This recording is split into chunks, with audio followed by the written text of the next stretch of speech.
Ayo berinvestasi akhirat, bangun rumahmu di surganya. Sempurnakanlah ibadah Anda dengan beramal jariah yang pahalanya tidak terputus hingga akhir kiamat.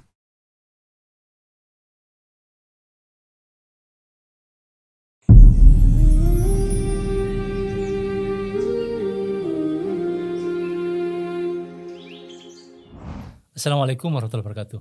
Waalaikumsalam warahmatullahi Selamat wabarakatuh. datang Abang Sikin ya. Terima kasih. Sehat-sehat. Ustaz. Alhamdulillah sehat walafiat. Terima kasih banyak Jazakallah khairan. Abang terus siap hadir bersama dengan kita di studio. Insya Allah untuk Podcast Masjid kepentingan Agung. bersama kita pasti hadir. Baik. Cita waktunya, kesibukannya ini Pak. Ya, biasa. Sibuknya nanti kalau daerah kalau di Sorong tidak sibuk amat. Iya, siap. Baik Abang, pemirsa sekalian, kita hari ini bersama dengan kita biasa saya sapa Abang Asikin. Nanti untuk lebih kenal nanti akan beliau jelaskan nama panjangnya seperti apa nanti bisa. Baik, pemirsa dan Abang Asikin. Cerita tentang pengalaman hidup inspiratif bagi pemirsa yang lain. Kalau Abang sebelum ke Papua, apa kira-kira di pikiran Abang terkait dengan Papua ini? Mungkin karena waktu itu saya masih kecil. Itu di tahun berapa itu Abang? Kami masuk di sini tahun 1977. Oh subhanallah. 77 itu Abang sudah injak kaki Sudah di Sorong. Sudah di Sorong? Ya. Ini berarti Odoafi kalau begitu ini. Odoafi. Kalau orang Papua mau angkat Odoafi. Alhamdulillah sehat walafiat, kami sekeluarga, seluruh orang tua dan adik-adik semua diboyong ke tanah Papua. Papua. Ya. 97 itu. Siap. Subhanallah. Nah, ini dari berapa keluarga kalau Abang ngasih ini? Kami di Sorong ini ada tadinya 9 orang anak. Kakak beradik? Ya, kakak beradik, 2 orang, ibu dan bapak. Kami merantau sampai ke tanah Papua ini. Dan ceritanya dari mana ini? Awal mulanya itu kita di 69 kami keluar dari kampung halaman. Menetap di Jakarta selama kurang lebih 3 tahun. Jakarta 3 tahun. 3 tahun. 71 kami hijrah dari Jakarta ke Ternate. Ternate dulu. Ya. Di Ternate dari tahun. Abang Sikin lahirnya di mana? Lahirnya di Jambi. Oh, lahirnya pergi. Lahir di Jambi, tapi asal orang tua semua dua-duanya alhamdulillah orang Padang asli. Orang Padang asli ya. Kami karena memang hidupnya di rantau. Iya. Ya, sempat di Ternate? Ternate 3 tahun. Ternate. Di Pulau Ternate-nya? Di Pulau Ternate. Di tahun berapa itu? Saya SD dari tahun 73. Oh 73? SD kelas 6, terus masuk SMEP kelas 1, kelas 2, naik kelas 3 baru pindah Sorong. Abang, saya ini punya kakek itu Sultan Muda. Oh ya. Terkenal di Ternate dulu, namanya Amin Sultan Muda. Ya, kalau bicara orang Minang di Ternate sangat luar biasa banyak. Ya. Itu dari kampung ayah saya malah. Kota Baru, Padang Luar Bukit Tinggi. Ya. Jadi beliau itu nikah dengan nenek saya itu dari kesultanan, dari keraton. Betul, karena bahkan kami sendiri umat Minangkabau di sana itu punya masjid sendiri, Masjid Imam Bonjol. Di Ternate itu? Di Ternate. Oh itu Imam Bonjol itu? Iya, itu masjidnya orang Padang. Saya punya kakek itu kan memang kepala suku Minang di Ternate. Iya. Namanya Amin Sultan Muda. Iya, karena kebetulan waktu itu saya masih kecil di sana, kurang berkiprah ke masyarakat. Tapi setelah saya tua begini ya kadang singgah di Maluku Jadi di Ternate selama 3 tahun? Kurang lebih 3 tahun. Baru kemudian di Ternate? Kemudian ya intern datang pulang pergi ke sana. Karena kalau kita di Minang itu filosofinya begini Pak Ustadz. Ya. Di mana bumi dipijak, di situ langit dijunjung. Dijunjung. Ketika kamu setelah menghirup dan meminum dan menginjak tanah di bumi orang, maka itulah kampung halamanmu berikutnya gitu. Oh gitu. Itu petua orang tua seperti itu. Nah, jadi saya kemana-mana di Maluku Utara itu bukan cuma Ternate, dari Susupu, Galela, Tobelo, Morotai, Tanana, Obilawi sampai ke daerah Taliabu, saya sudah pergi. Ternyata ini juga ini apa ini Melanglang Buana. Ya. Jadi kalau Maluku Utara itu bagi saya tidak asing. Ya. Bahkan setelah berumur ini kami sering bolak-balik Tidore, baca Ternate. Nah setelah itu kemudian baru ke Sorong atau gimana? Dari Ternate? Dari tahun 77 lah kami masuk ke Sorong. Dari Ternate. Jadi inilah persinggahan terakhir sambil menunggu alam lain. Iya. Sama kita Ya. semua. Begitu Pak Ustadz. Jadi bersamaan semua dengan orang tua juga hijrah ke Papua, Sorong. Ya, setelah Dari 77 itu. 77. Nah, setelah 77 ada yang sudah lama-lama bertahun ke tahun, ada yang berkeluarga hanya pindah lagi ke Surabaya, ada ke Lamongan, ada ke Betawi. Jadi tapi kemudian Abang Asikin tetap bertahan di Sorong. bertahan di Sorong. Alhamdulillah. Kita 5 orang. 5 orang bersorong. Iya, sekarang 5 orang, tinggal 5 orang di Sorong. Masya Allah. Jadi sudah cukup lama kalau dari 77 itu. Ya 77 ya, bayangin aja dari anak-anak sampai kakek-kakek ini cucu sudah 5. Nah, selama di Papua ini artinya dengan prinsip filosofi orang Minang itu, Pak. Ya. Di mana bumi dipijak, Di situ langit dijunjung. Dengan teman-teman artinya yang asli, yang saudara-saudara yang Papua gimana? Oh kami, saya pribadi karena memang saya bergaulnya tidak tertutup dengan siapa saja. Alhamdulillah, bahkan saya pernah mau dikasih marga Seruwi. Oh begitu. Saya tolak. Mau diberikan marga Watori waktu itu Pak. Kebetulan bapaknya mau dibilang kamu ini cocok jadi orang Papua. Oh gitu. Karena memang kedekatan emosionalnya seperti itu. Dapat menyesuaikan dengan mereka. Sampai akhirnya mau diberikan gelar, diberikan anak angkat. Marga Watori. Tapi saya nggak mau karena tidak berani menerima begitu aja dan takut adat budaya mereka kita kan tidak paham sampai ke detailnya gitu. Oh begitu. Jadi sepanjang itu berinteraksi biasa saja, lalu kemudian sebagai merasa bahwa inilah memang bumi saya, tempat saya dipijak. Betul. Jadi saya selama di sini alhamdulillah tidak pernah bertengkar atau istilahnya artinya bertolak belakang karena memang saya menyesuaikan dengan adat-adatnya kebiasaan mereka. Tahu dengan prinsip filosofi orang Minang tadi itu. Makanya saya juga selalu mengingatkan warga saya seperti itu. Ya. Gitu. Jadi kita ini perantau dengan tidak banyak. Komunitas kami kan tidak terlalu banyak. Di Sorong. Ya di Sorong. Sorong Raya tapi ada komunitas, Pak. Ada, kami ikatan keluarga Minang. Ikatan keluarga Minang. Tapi kalau kumpul-kumpul tidak serta-merta makan rendang tidak? Rendang di warung Padang. Di warung Padang saja. Oh gitu. Jadi ini komunitas orang Minang ini berjalan terus, ikatan persaudaraan berjalan. Iya, kami dari sudah beberapa periode kita berjalan terus menerus dan bahkan kita ada di Kota Sorong ini sejak tahun 69 sudah ada. Oh, jadi sebelum Abang hadir sudah ada IKM. Ya. Pendulu-pendulu punya pikiran bagaimana menyatukan saudara-saudara yang dirantau, bagaimana membangun kebersamaan itu. Ya, ketika itu kan kita masih dalam satu provinsi. Ya. Jadi Provinsi Irian Jaya ketika itu, jadi banyak perantau-perantau Minang yang sampai ke ujung-ujung sana. Daerah Merauke, Digul. Sampai ke sana.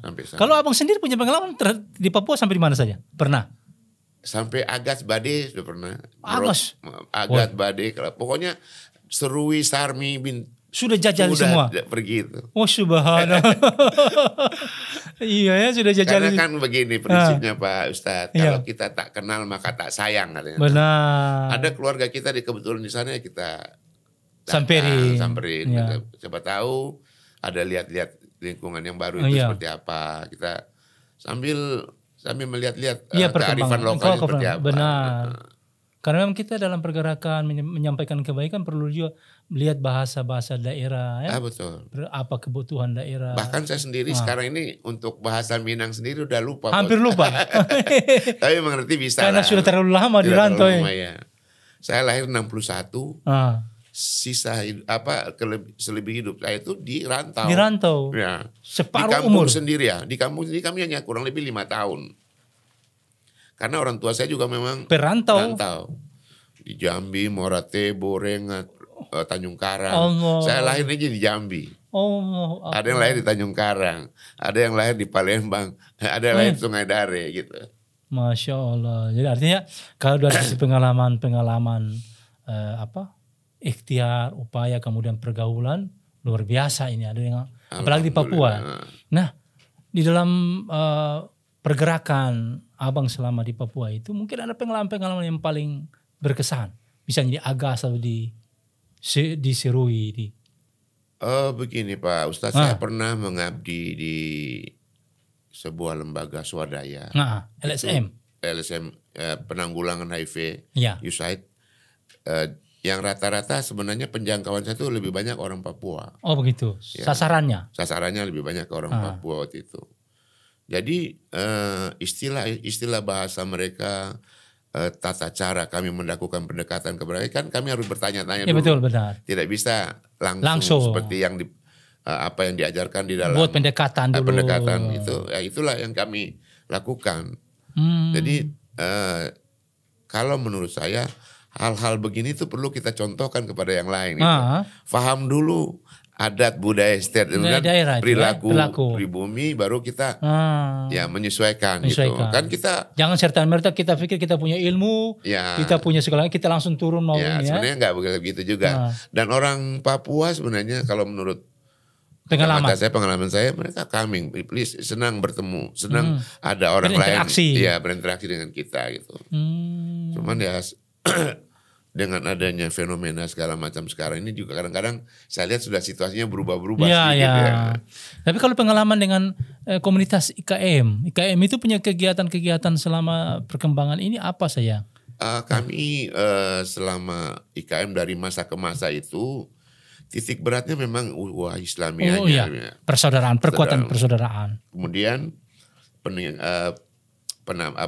penimbangan ilmu-ilmu agama melalui pengajian-pengajian rutin, atau kita kegiatan sosial lainnya, sosial, budaya sosial, itu juga bagian daripada kegiatan-kegiatan IKM. Cuman dalam rangka menyatukan teman-teman juga untuk memberikan manfaat kepada.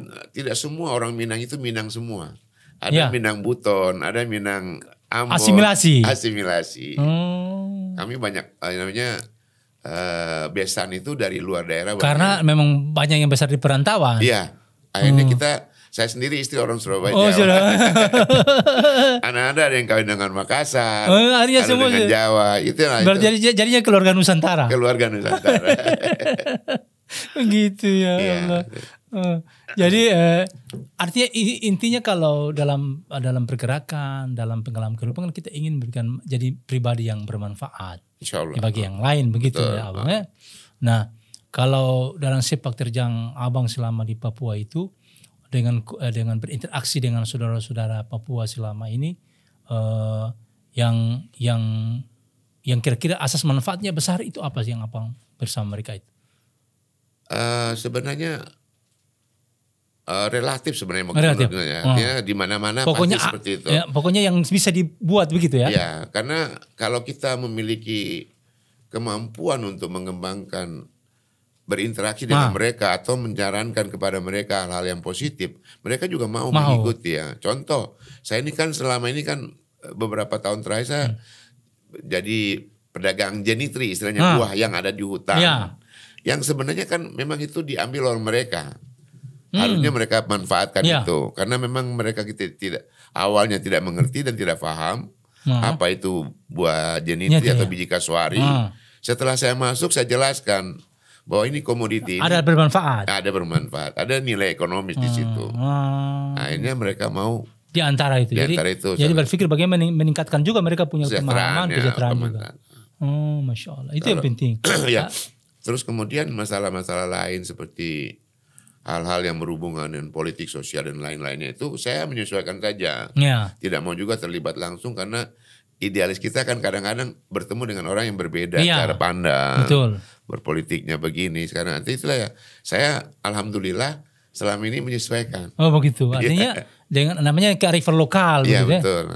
Menyesuaikan dengan teman-teman, punya pergerakan, apalah arah pikirannya seperti apa. Artinya kita juga tidak mesti harus memaksakan apa yang kita inginkan kepada mereka. Benar, tapi secara manusiawi atau secara prinsip sebagai anak bangsa Indonesia, kita sebenarnya kan tersinggung dengan ungkapan-ungkapan yang seperti merdeka, usir pendatang, kamu pendatang lebih. Itu kan bahasa tetapi karena kita memang sudah paham dengan karakteristik mereka, kita anggap itu angin lalu saja.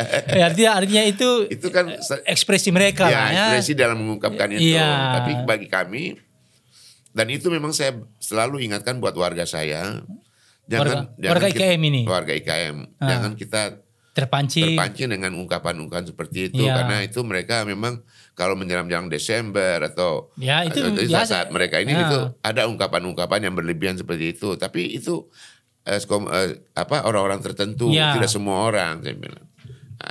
Jangan dianggap biasa begitu, jangan sampai. Nah, tapi itu saya bilang kembali kepada keberadaan saya di sini sudah sekian tahun, masa sih saya nggak paham dengan karakteristik mereka gitu. Bertahun-tahun di sini pasti.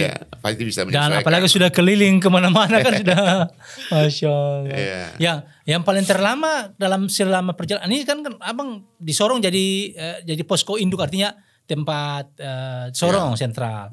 Kemudian bergerak balik ke Sorong lagi. Betul. Yang dari Sorong keluar paling lama di mana pengalaman yang paling lama? Saya sering lama tuh di Ternate, Gorontalo, Kota Mobagu, Manado, Bitung.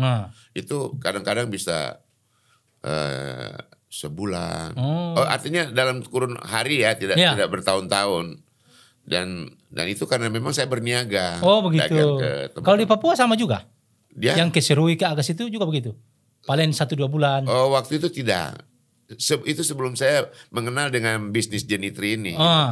Jadi saya hanya datang berkunjung atau diundang teman, rame-rame kita rekreasi lah.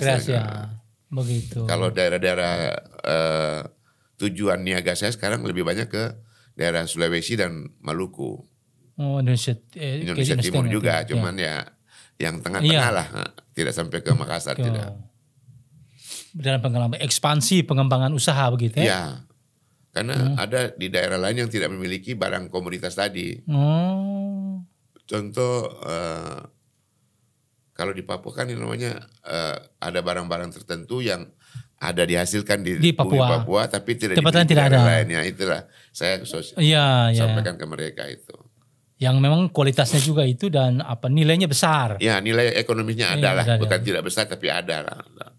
Artinya dari sisi kemanfaat secara batin juga ada begitu. Misalnya kalau yang abang maksudkan dari gelang apa namanya tadi? Gelang Genitri. Genitri itu apa kira-kira dari pengalaman medis misalnya atau yang lain? Saya sendiri pemakai Genitri artinya, dan itu kita juga ada komunitas. Oh begitu. Pencinta, bahkan orang-orang terkenal di dunia memakai gelang Genitri karena ada kandungan-kandungan yang sudah dibuktikan secara laboratorium, dia mampu menyehatkan orang gitu. Oh, ada efek kesehatan. Efek kesehatan seperti kajian-kajian ilmiahnya apa mengandung apa dan menimbulkan efek apa itu kan ada di dalam dunia medis pasti ada itu. Oh, begitu. Jadi tapi ini lebih mendekat kepada herbalis. Gitu. Herbalis. Jadi artinya untuk itu yang kemudian disampaikan bahasa-bahasa itu bahasa tadi teman-teman yang di pedalaman, di hutan. Karena kita praktekkan langsung, coba dan praktekkan. Gitu. Masya Allah. Jadi mereka tahu. Baik ya Bun. Ini abang, Masya Allah. Sudah, kalau dari tahun 77 itu dari masih SMP itu ya? SMP kelas 2, kelas 3. Itu memang sekolah di Papua? Sekolah di Papua, saya SMEP negeri. Oh dulu SMEP? Ya, masih sekolah gaba-gaba istilahnya. Oh gaba-gaba, di tembok sana kan? Tembok, ya. Itu sekolah situ. Masya Allah. Nah, abang sebelum artinya kan kalau orang Minang itu kan kental dengan suasana keagamaan. Ya. Nah, praktek keagamaan setahun-tahun itu gimana dengan keagamaan? Oh kami dari umat Muslim sangat giat sekali. Memang. Dan dengan saudara-saudara tidak maksudnya tantangan dan ini tidak. Oh tidak. Kami tidak pernah yang masalah syiar Islam di Papua ini berjalan baik. Bahkan dari tahun-tahun pembangunan Masjid Agung ini aja kita tidak ada kendala sama sekali. Apalagi di tahun-tahun awal itu ya. Ya ketika itu Haji Mansur ya sebagai ketua penggerakannya orang Padang juga. Orang Padang sampai terakhir Pak Alamsyah ya. Pak Alamsyah periode berikutnya. Tapi kan sebelumnya kan ada turunan lain. Betul. Nah, itu kami menyatu dengan mereka. Kadang-kadang ada hal-hal yang memang dari tahun-tahun itu masjid ini mulai dibangun itu, Masjid Agung itu. Iya, Masjid 83. 83. Dari awal 83 itu kita sudah tata ini. 83, 84. Saya lulus 881. Jadi sebelum saya lulus itu kami sudah mulai kerja bakti. Kerja bakti ini. Di masjid ini. Masjid ini Pak Agung, saya kalau pernah saya mencucurkan air mata ketika ini mau dipugar. Saya bilang jangan lupa membangun Masjid Raya ini bukan dengan uang miliar-miliar, dengan sekantong kerikil dan sebungkus pasir. Kami anak-anak sekolah dulu nih. Jadi kita bergeraknya seperti itu. Masya Allah. Bikin stiker, Masya Allah. bikin anak sekolah bawa batu, tela 22 buah. Itu mulai start awal itu. Start awal. Sebelum lulus bahkan ya? Masih SMAP saya. 80-an? 79. 79? Ya. 7 SMAP itu saya 77. 77 ya, 77. Benar, 77. 77 saya langsung masuk SMEA. Itu kita sudah mulai bergerak. Sudah mulai setiap tahun partisipasi. ada kerja bakti terus. Jadi seluruh anak-anak sekolah yang ini terlibat. Nah, itulah cara Pak. Berarti abang ini saksi hidup ini ya? Bukan saksi hidup lagi, pelaksana. Pelaku sejarah. Jadi Pak Agung, saya mau cerita sebentar. Jadi kisah membangun Masjid Raya ini, Masjid Al-Akbar ini, itu dari coretan-coretan Pak Alamsa. Almarhum Allah ya. Almarhum. Dia menggambar, dia bikin gambar-gambar, arsir-arsir. Dia ceritakan ke kita. Waktu itu ada Pak, alhamdulillah Pak Uso masih ada. Kasih tunjuk ke Pak Uso dan Pak Imam Salim. Almarhum bapaknya Abdul Muttalib. Ya. Dia bilang, kakak, kalau tuh bangun masjid ini cukup bagus ini. Jadi ini di awal coret-coretan itu. Coret-coretan. Tapi kan itu kan tidak menguatkan apa kita mau berbuat. Dan tidak ada arsitek yang mendukung. Di tahun itu. Tapi alhamdulillah, kalau tidak salah ada satu insinyur dari Makassar yang melanjutkan. Mengisi itu gambar-gambar tadi dengan menghidupkan dengan hitung-hitungan. Ya udah, kebetulan Pak Alamsa waktu itu jadi anggota DPR dari fraksi pengusaha utusan golongan. Jadi mulai berkiprah. Segala cara dia usahakan untuk bagaimana Masjid Raya ini harus berdiri tegak. Dulu kan masih pilar-pilar. Iya. Zamannya ditinggal Haji Mansur belum jadi betul. Betul benar. Jadi Pak Alamsa inilah yang penggerak betul dalam mengecor, membuat tiang semua itu. Dan itu partisipasi seluruh umat Islam. Seluruh umat. Termasuk anak-anak sekolah dan abang pada saat itu. Anak-anak sekolah. Kita tidak bisa bilang itu anak Kristen atau Islam, tidak ada. Seluruh anak-anak sekolah pun ikut terlibat. Oh begitu. Iya. Partisipasi. Kita kan bisa tahu ini sekolah SMP Katolik, RK di Santo Agustinus. Itu datang bantu-bantu ke sini. Allah. Makanya kalau orang tidak kurang tahu itu, saya ketua OSIS waktu itu. Dan dalam pertemuan dengan teman-teman itu kita bicara. Bagaimana nih besok kita akan ada namanya PII itu, Persatuan Pelajar Islam Indonesia. Nah, sudah kita ada di antara kita yang berkemampuan untuk rapat. Besok kita ke Masjid Raya lapor Pak Alamsa, kita mau gerakan kerja bakti. Allah Akbar. Dan tahun itu semangat luar biasa ya Bang. Alhamdulillah semangatnya. Sebenarnya sekarang ini kan karena sudah jadi, semangat yang berapi-api tadi mulai tidak kelapa, tapi tetap ada. Iya. Kita bisa lihat. Tapi cukup sebetulnya ini jadi pendorong bagi kita generasi terakhir. Betul. Bahwa membangun Masjid Agung, Masjid Raya ini bukan sesuatu yang bim salah bim. Tapi sayangnya diorama tentang apa itu kita Masjid Raya tidak punya gitu. Iya ya. Kita punya. Dia punya kan jejak itu. Jejak digitalnya. Foto-fotonya mungkin dulu di Pak Alamsa ada. Iya. Tapi setelah saya tanya di Ujang, anaknya bilang nggak tahu lagi di mana Bapak simpan. Kalau saya pernah lihat foto-foto peneletakan batu pertama di tahun 77 itu, 78. 78. Itu ada di Pak Haji Nurdin Nais. Haji Nurdinais. Ya, artinya Pak Sutaji waktu itu. Iya, Pak Sutaji, bupati itu. Bupatinya. Itu ada? Ada. Ya. Alhamdulillah sebenarnya itu kan bisa kita perbesar. Ya. Ada di kita ditaruh. Benar. Boleh nanti kita sampaikan ini. Ada di dokumennya di Pak Haji Nurdinais. Masih ada foto-fotonya. Iya betul. Ada berapa? Karena dulu dia Haji Arate. Pokoknya di seluruh ini pedagang-pedagang yang di daerah HBM sampai ke itu tuh terlibat langsung. Yang dulu pasarnya masih di Polres itu ya? Iya, pasarnya Polres. Jembatan itu yang sekarang jadi kantor polisi. Polres ya. Allah. Itu pokoknya Cahaya Hasrat, terus tukang kayu belakang pom bensin ini. Iya. Semua itu bergerak untuk membangun masjid. Membantu Bahkan kami orang Padang itu kan ada opsi musiman. Setiap mereka masuk ke Sorong tetap ke masjid sini bawa sumbangan. Oh, itu partisipasi yang pasti. Karena ada opsi-opsi pedagang di kapal. Keliling tuh. Ya, BLAB tuh, Batu. Nah itu dihimbau partisipasi. Partisipasi. Allahu Akbar. Luar biasa memang. Makanya kita membangun masjid ini ini kan pola-polanya berbeda-beda Pak Ustadz. Tapi sejarah. Sejarah. Dulu kami membuat itu stiker. Ini pola yang dulu. Pola lama. Ini masih sekolah dulu nih. Iya, masih sekolah. Sudah mulai begitu. Sudah bawa stiker itu, gambar tempel itu, gambar masjid. Gambar masjid itu belum jadi 100% tapi kita sudah gambar. Oh gitu. Kita bikin stiker itu ada yang nilainya 5.000, ada 10.000, ada waktu itu sudah mulai ini tahun-tahun 90-an kita sudah mulai. Sudah bergerak. Bergerak itu. Sampai tamat SMEP itu. Tamat SMEP sampai kerja di Bank Dagang. SMEA. Saya SMEA Sorong. Itulah tahun-tahun lalu itu kita memang ya perekonomian sini juga kan tidak seperti sekarang ini. Masih uang masih uang kecil lah ya istilahnya begitu. Tapi abang sudah tidak dapat IB ya? Kalau IB kami sudah tidak. Sudah dapat ya? Karena 877 itu sudah tidak ada. Sudah integrasi ke NKRI ya? Ya, bukan. 77 itu kan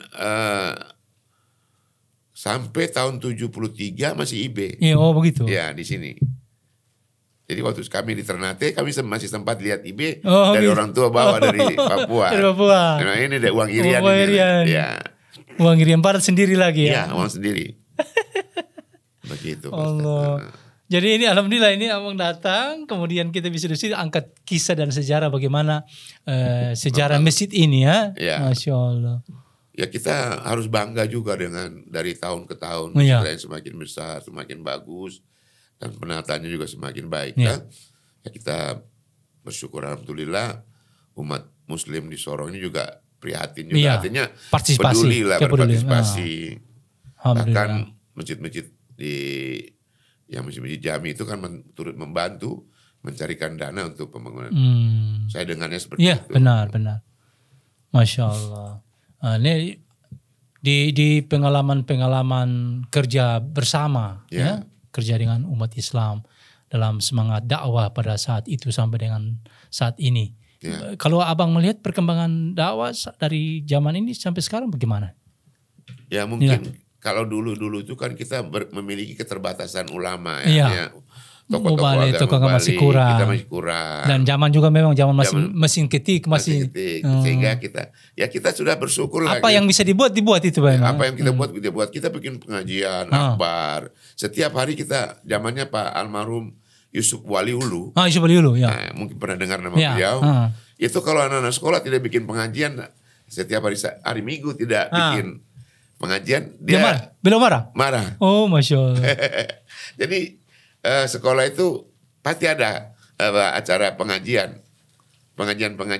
sekolah di Sorong. Sekota Sorong. Iya. Sampai situ Sorong. Penggerakan dakwah sudah begitu ya. Sudah. Kalau begitu saya menilai lebih maju, lebih hebat dulu. Karena sekarang ini jarang kita dapati anak-anak pengajian antara anak-anak sekolah itu. Ya itu memang. Ya itulah saya bilang tadi itu kan dari bimas Islamnya mungkin kurang greget atau guru-guru dulu seperti begitu ya.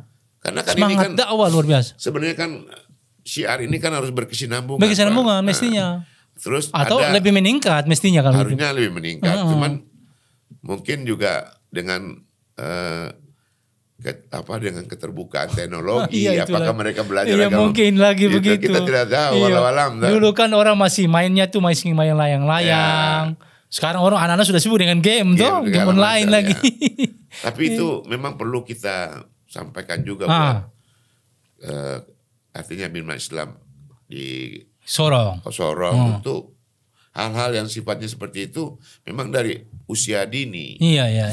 Siar agama itu harus dibangun dari usia dini. Bagaimana anak-anak digerakkan ya? Ya, harusnya seperti Rindu itu. saya seperti yang dulu. Saya pernah dapatkan karena saya di sini tahun 87. Ya. 87 saya sudah masuk, Abang. Ya. Itu masih dapat yang pengajian seluruh Kota Sorong anak-anak. Makanya PI. Iya, Masya Allah. Jadi PI itu pelajar Islam Indonesia. Itu dari penggeraknya tingkat itu. SMP. Iya. Kalau SD waktu itu belum. Jadi SMP, SMA sudah terlibat. Luar biasa dulu. Ya. Ada Pak Rashid Timbai dulu ya. Rashid Timbai, penggerak-penggerak. Ya betul. Jadi apa istilahnya tokoh-tokoh Muslim muda ketika itu memang bergerak. Gesit. Dari anak-anak PGA, Pas Tali Juar punya anak didik itu banyak bergerak. Betul. Jadi ada macam Sarif Awail. Itu kan penggerak dulu penggerak. Guru-guru PGA itu yang artinya mereka sekolah di PGA memiliki semacam kemauan untuk menghimpun teman-teman lain gitu. Akhirnya sharing antara ketua OSIS. Dan kebetulan saya ketua OSIS 2 periode. Oh begitu. Dari kelas 2, kelas 3 saya ketua OSIS. Ketua OSIS ya? Ya. Sudah ketua OSIS. Memang ini nampak sekali kalau memang basic kepemimpinan itu sudah jelas. Karena mungkin begitu, karena saya entah diberikan sebuah kemampuan untuk mendekatkan diri secara gampang. Gampang. Interaksi dengan teman-teman yang lain. Siapa saja. Kemampuan berinteraksi ya. Jadi saya tidak dianggap asing. Akhirnya bagi dipercaya. Mereka. Itu yang penting memang. Masya Allah. Nah Abang, barangkali ini kita sudah ingin lanjutkan lagi lebih lama, cuma mungkin di ujung pembicaraan kita ini kira-kira ada pesan-pesan bagi umat Islam, teman-teman dalam pergerakan ini. Mungkin nasihat-nasihat apa kira-kira supaya kita tetap berjalan bersama-sama, bangun lagi semangat-semangat dalam perjuangan. Ya. Kalau menurut pemikiran saya Pak Ustadz, bahwa pembinaan generasi muda itu tidak hanya menjadi tanggung jawab di sekolah saja. Nah, ulama-ulama kita juga tentu bergerak dengan cara mereka.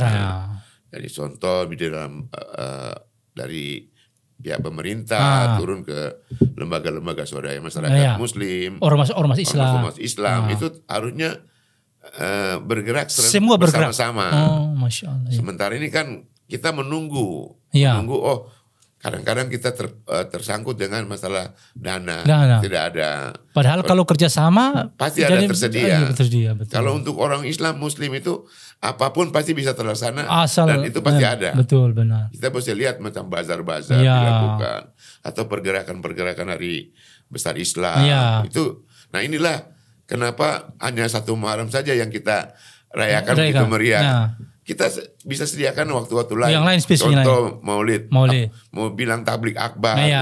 Nah ini kita kan selama ini hanya PHBI ini kita hanya momen-momen tertentu saja. Makanya yang butuh kerjasama ya. Baik, terima kasih. Kita menerima masukan dari orang lain. Jangan kita juga alergi dengan kritik orang lain. Benar ya Allah. Karena tidak mungkin orang Islam mengkritik untuk keburukan.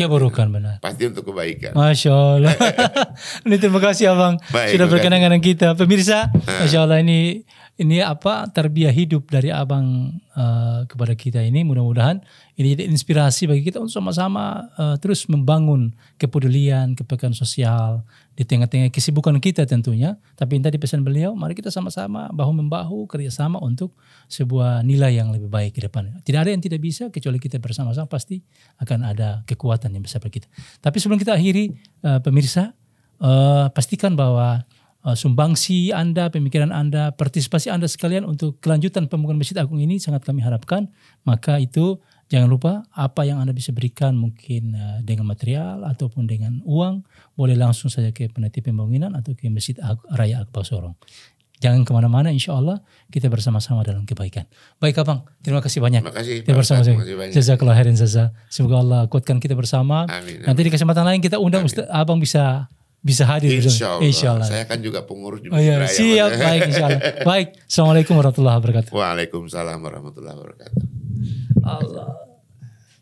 Ayo dukung media dakwah Masjid Agung Al-Akbar dengan ikut berdonasi pengadaan alat multimedia dan operasional dakwah. Usia boleh terputus, pahala jariah mengalir terus.